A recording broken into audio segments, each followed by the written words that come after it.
Salam əziz uşaqlar, salam əziz dostlar. Mənəm sizin dostunuz Qarabala. Bugün sizə elə bir nağıl danışacağam ki, içində böyük bir aslan və balaca bir siçan da var. Amma nağılın sonunda balaca siçan böyük aslana necə kömək etdiyini eşidəndə təəccüblənəcəksiniz. Hazırsınız? Onda başlayaq. Meşədəki böyük aslan. Bu hekayəmizin, nağılımızın adıdır. Biri var idi, biri yox idi. Böyük yaşıl və sıx ağaclarla dolu bir meşə var idi. Bu meşədə çoxlu heyvanlar yaşayırdı. Dovşanlar qaçır, quşlar oxuyur, meymunlar ağacdan ağaca tullanırdı. Amma meşənin bir kralı var idi. O böyük və güclü bir aslan idi. Aslan meşədə gəzəndə bütün heyvanlar ona yol verirdi. Çünki hamı onun gücündən qorxurdu. Bir gün aslan uzun müddət meşədə gəzdi. Çox yorulmuşdu.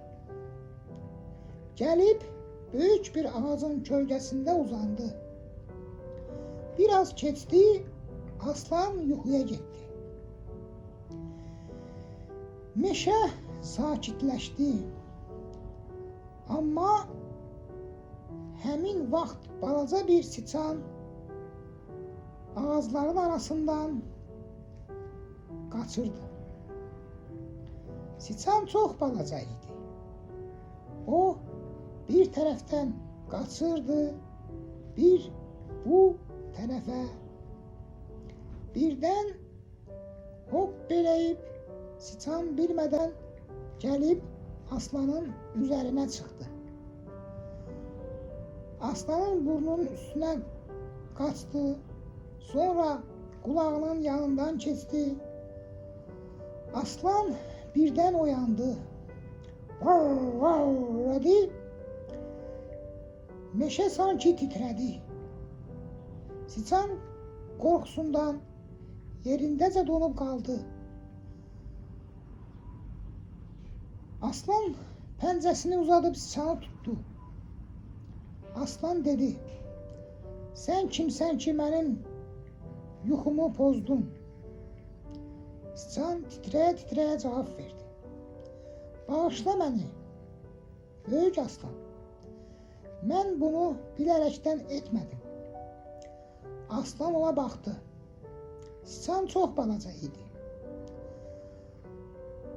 Aslan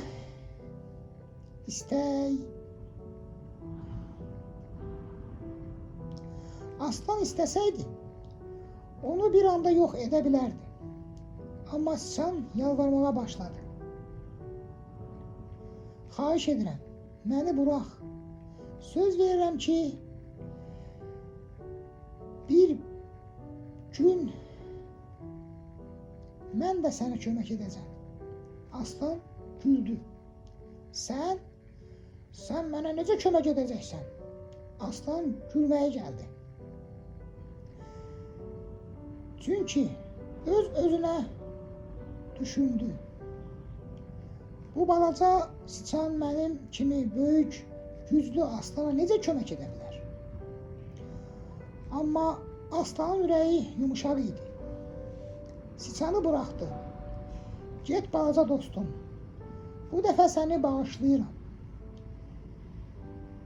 Siçan sevincindən hoppandı. Çox sağ ol aslan və qaçıb getdi. Bir neçə gün sonra aradan bir neçə gün keçdi. Aslan yenə meşədə gəzirdi. Amma bu dəfə onun qarşısındakı böyük və təhlükə var idi.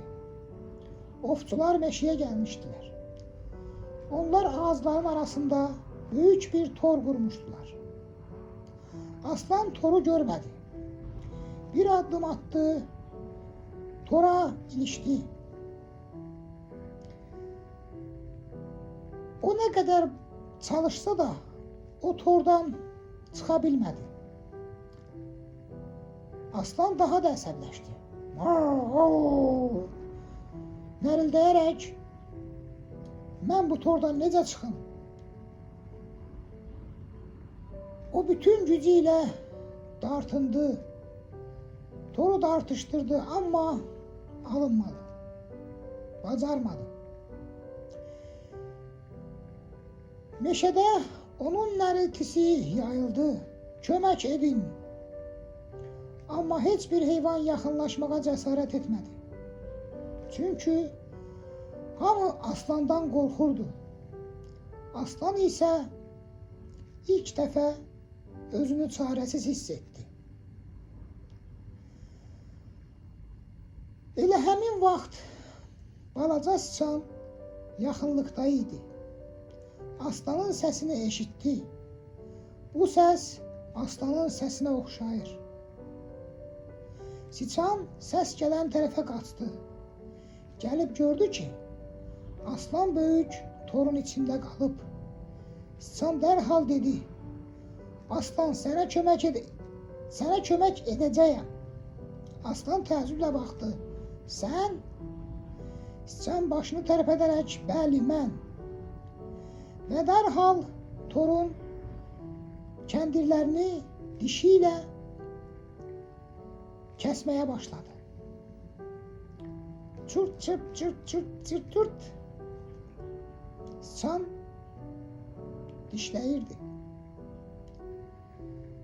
Biraz sonra kəndirdən biri kopdu. Çırt.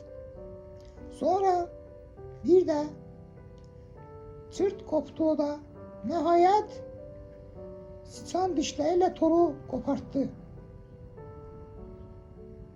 Tor parçalandı. Aslan azad oldu. Aslan bir müddət susub balaca sıçana baxdı. Sonra dedi, mən sənə gülmüşəm. Səni balaca zəif hesab etmişəm. Sıçan gülümsədi. Böyük olmaq həmişə güclü olmaq demək deyil. Aslan başını aşağı saldı. Sən haqlısan. Sonra aslan sıçana dedi, mən səni heç vaxt unutmayacağam. Bəli, nağıl burada bitdi. Uşaqlar, bu nağıl bizə çox böyük bir şey öyrətdi. Heç kimi görünüşünə, böyüklüyünə və kiçikliyinə görə saymaq olmaz. Bəzən balaca insan ən böyük köməyi edə bilər. Bəzən balaca yaxşılıq illər sonra böyük bir yaxşılıq kimi geri qayıda bilər. Ona görə də heç kimi kiçik görməyin. Heç kimə yuxarıdan baxmayın. Və imkansız varsa yaxşılıq edin. İmkanınız varsa yaxşılıq edin. Bir gün bəlkə gözləmədiyiniz yerdən sizə geri qayıdar.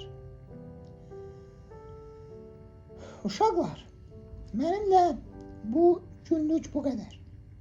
Əgər nağılı bəyəndinizsə, Qarabalıya bir like, bir də takip atasınız. Çox xahiş edirəm. Kanala abunə olun ki, növbəti dəfə biz videoyu yayımlayanda xəbəriniz olsun. Hamınıza izlədiyiniz üçün təşəkkür edirəm. Sizin dostunuz Qarabala. Sağ olun, salamat qalın.